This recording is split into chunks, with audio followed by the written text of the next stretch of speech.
দিতেন ওই জায়গা দাঁড়ায়া দাঁড়ায়া বেলাল রাদিয়াল্লাহু তাআলা আনহুমা কান্দে। কি করতেছে?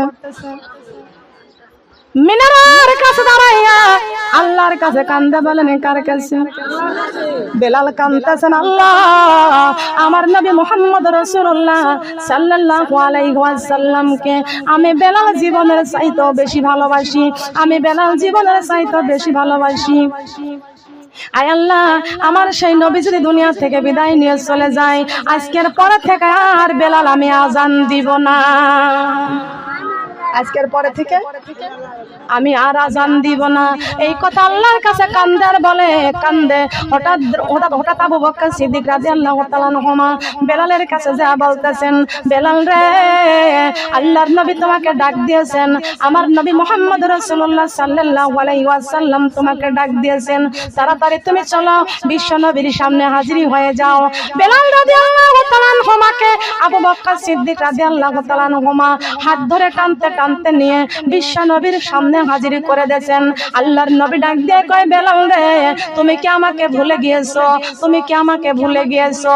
বেলাল ডাক দিয়া বলেন, ওগো আল্লাহর নবী, আপনাকে ভুলবো কেমনে? আপনার বিদায় আমি বেলাল সইতে পারি না। আপনি দুনিয়া থেকে বিদায় নিয়ে চলে যাবেন, আমি বেলাল সহ্য করতে পারি না। এই জন্য দূরে দাঁড়িয়ে দাঁড়িয়ে কান্দি।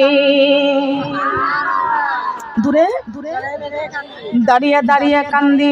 আল্লাহর নবী ডাক দিয়ে বলতেছেন, বেলাল রে, আমি বিশ্ব নবীকে ভালোবাসার জন্য, আমি বিশ্ব নবীকে ভালোবাসার জন্য ইহুদিদের হাতে তোমার চাবুকের আঘাত খাইতে খাইতে গায়ের চামড়া পর্যন্ত উঠে গেছে। এ বেলাল, কালেমা পড়ার জন্য ইহুদিরা তোমার জিহ্বার মধ্যে প্রাক লাগাই দিয়েছে, জিহ্বার মাথায় আগুন দিয়ে পুরাইয়া দিয়েছে।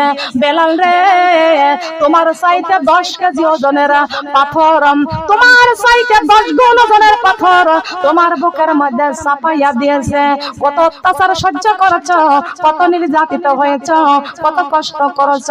এ বেলাল, আমি রাসূল দুনিয়া থেকে এখন বিদায় নিয়ে চলে যাব, তবে বেলাল রে, তুমি আমার কাছ থেকে কিছু চেয়ে নাও, আমার কাছ থেকে কিছু চেয়ে নাও।